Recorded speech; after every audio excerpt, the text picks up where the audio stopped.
Okay, so 1.4 evaluating expressions. We're going to start with a little bit of vocab. When I say we evaluate expressions, what I mean by that is we are going to be substituting a variable for a given number.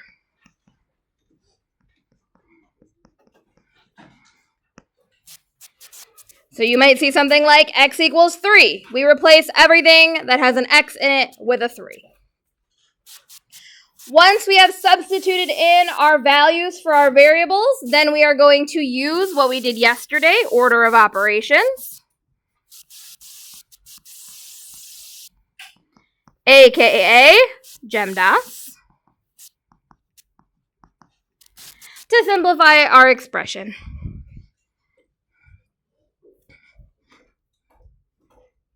Okay, so here's what that looks like. When I plug a number in, I am replacing that variable with its value. When I do this, I'm going to be very careful that I am rewriting everything else exactly the same. And then my rule is whenever we replace a variable with a number, we put that number in parentheses. So here, I'm going to copy down that 3. B is going to become a 4. So I put that in parentheses. Minus A is going to become a 3, and again, I put that in parentheses. I finish it off with that square. And now it's just the same order of operations problems that we saw yesterday. So I go through my order of operations, GEMDAS, of course. I'm going to do exponents first. To get 3 squared equals 9. I'm going to do 3 times 4 gives me 12, and 12 minus 9 gives me 3. That's it. Any questions there? Fantastic. Okay, so the reason that I ask you to put things in parentheses when we are plugging them in is because a lot of the times we're going to get negatives, and especially values that are, like the variables themselves are negatives. When the variable themselves is negative, we have to be super careful that when we plug it in, we don't accidentally think that that is subtraction, and we don't accidentally lose our negative somewhere. So here, 2 drops down. That x goes in parentheses, and I put a negative 2 on the inside. Now, if I did not include those parentheses, it's going to look like this, and we're going to get confused, right? Because now that says to me 2 minus 2 squared. So we want to be really careful that we don't forget to put things in parentheses, because that would be bad. Let's finish it off here. Y we replaced with 3, and now again we're doing GEMDAS. So exponents come first. Remember that the only thing that exponent is touching is this guy right here inside the parentheses. Oops. Hello, change color. So the only thing that we are squaring is just that negative 2. What's negative 2 times negative 2? Positive 4, right? So 2 times positive 4 minus 7 times 3 is 8 minus 21, or negative 13? Yes. Am I wrong? No, negative 13 is right. Questions there? Okay. Move down to C. Now again, do we see how there's already parentheses in there? We're going to add a ton more parentheses. So it's going to get a little complicated, but I promise you it is worth it to keep those parentheses in there. I'm going to copy down the parentheses that I have, just to help me keep track. Now, in that first set of parentheses, I have m times p. So m is 2, p is 4.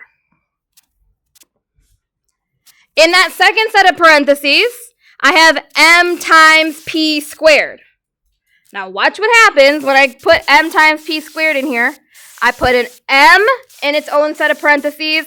I put p in its own parentheses. What I don't want to see here is us doing something like this, 2 times 4 squared, because that is totally different. This thing right here, 2 times 4 squared, is 64. this is not going to get us 64. So we want to be very careful here. So again, GEMDAS, I'm going to do the stuff inside the parentheses first. So inside this set of parentheses, 2 times 4 gives me 8. And then on the other side over here, 2 times 4 squared is 2 times 4 squared is 16. 2 times 16 is 32. 64 minus 32 should give me 32. Did I go too fast there, or did we follow that?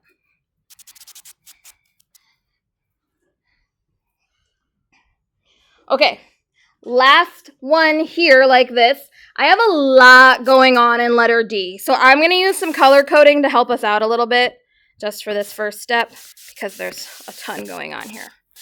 So I have my fraction bar. I have 3 times s squared, and I'm going to replace that s with 4. And then right on the outside, there's nothing in between that squared and that t, which means that there's multiplication happening here. I have multiplied times 8. And then I have another plus 8. Let's extend this out a little bit. All of that is over s, which is 4. There's a lot I just plugged in. What comes first? What do I have to do first when I'm doing order of operations here? James?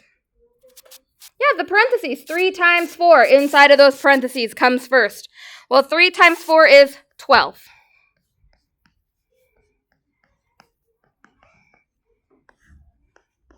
When I rewrite my next step, I have to rewrite the entire thing every time. Then what?